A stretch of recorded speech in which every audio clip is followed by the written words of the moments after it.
ये लड्डू गोपाल की कहानी और उनकी एक ऐसे भक्त की है जो निस्वार्थ भाव से अपने प्रभु की सेवा में लीन रहती थी। एक समय की बात है।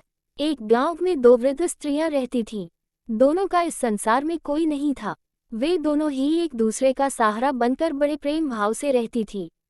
वह दोनों अलग अलग धर्म की थी, लेकिन विचार से एक थी। उनमें से एक महिला हिंदू धर्म की थी और दूसरी जैन धर्म की थी। दोनों अपने अपने धर्म के हिसाब से प्रभु की आराधना किया करती थी।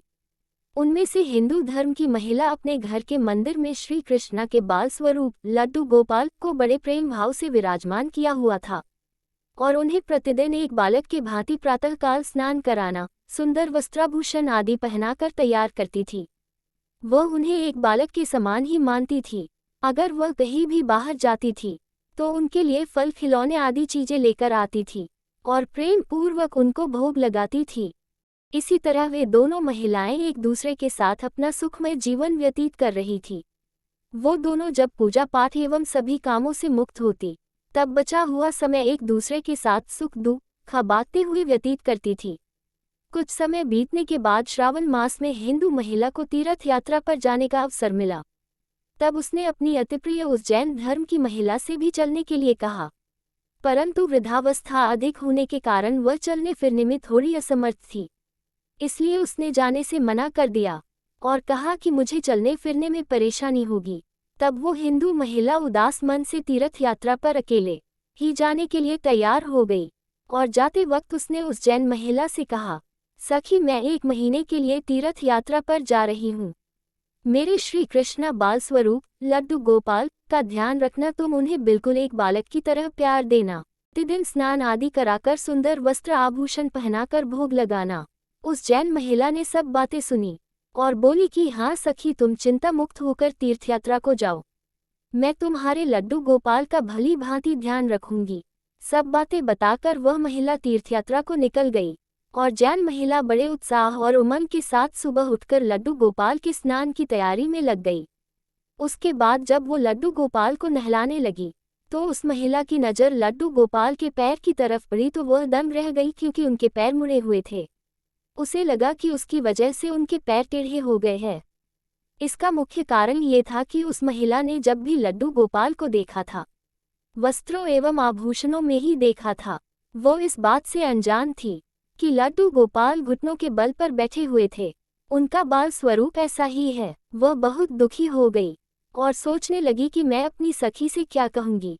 उसने इतने विश्वास के साथ मुझे ये जिम्मेदारी दी थी और मैंने लड्डू गोपाल की देखभाल सही से नहीं की।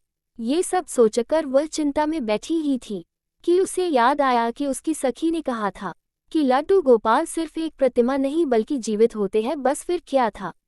उसने निश्चय किया कि दिन प्रतिदिन उनके पैरों की मालिश करेगी और वह दिन में कई बार ऐसा ही करने लगी।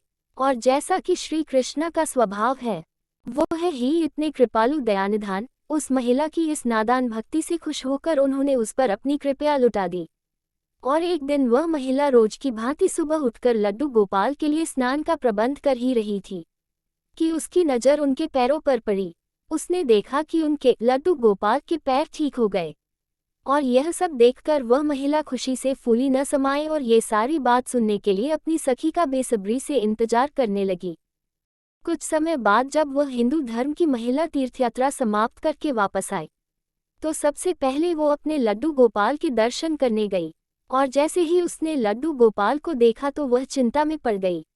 उसने देखा कि लड्डू गोपाल खड़े हुए थे।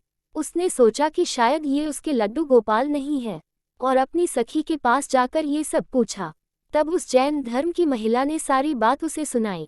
तब उसकी बातें सुनकर हिंदू महिला समझ गई कि ये सारा खेल उस मुरलीधर कृष्ण कन्हैया का है और दौड़ी दौड़ी लड्डू गोपाल के पास पहुंची और उनके चरणों में गिरकर बोली, हे मेरे कन्हैया, हे मुरलीधर, आपकी दया की कोई सीमा नहीं है।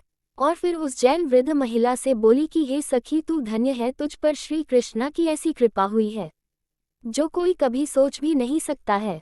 तुझे नहीं पता कि हमारे लड्डू गोपाल के पैर तो ऐसे ही थे क्योंकि उनका ये बाल स्वरूप बैठी हुई मुद्रा में है, लेकिन तेरी भक्ति ने उनके इस स्वरूप को बदल दिया, उनके पैर सीधे कर दिए